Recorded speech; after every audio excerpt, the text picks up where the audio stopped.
এখানে দশমিকের পর 2 আছে, তার মাথায় আবৃত দশমিক 1.12, 1 আর 2 এর মাথায় রয়েছে আবৃত দশমিক 0.081, 8 আর 1 এর মাথায় রয়েছে আবৃত দশমিক দেওয়া রয়েছে। তাহলে আমরা প্রথমে উপরে সংখ্যাটা লিখে দেবো, দশমিকের পরে যে সংখ্যাটা আছে, আর নিচে যেহেতু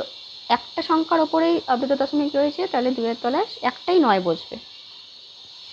ইন্টু 1.12, পুরো সংখ্যাটাকে আমরা লিখে দিলাম, তার থেকে মাইনাস করব এই একটাকে যার মাথায় কোনো আবৃত দশমিক নেই, ডিভাইডেড বাই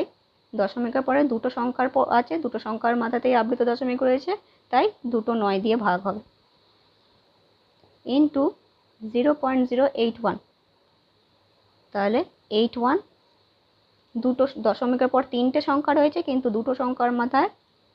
আবৃত দশমিক, তাই দুটো 9 বসলো, আর একটা সংখ্যার মাথায় নেই, একটা 0 বসে গেল।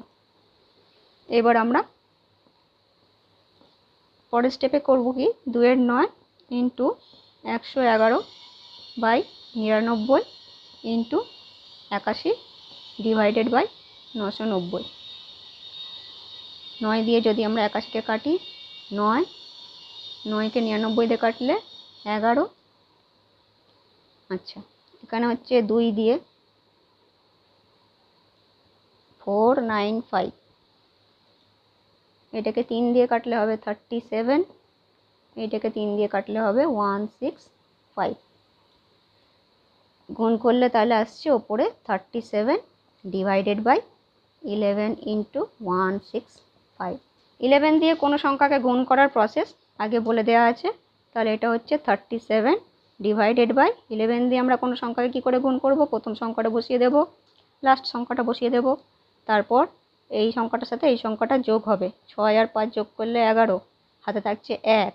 তারপরে নেক্সট 6 আর 1 যোগ হবে, 6 একে যোগ করলে 7, আর আগের 1 ছিল, তাহলে হয়ে গেল 18, তাহলে উত্তর হচ্ছে 37/1815। আর যদি এটাকে দশমিকে বার করতে হয় তাহলে ভাগটা করতে হবে।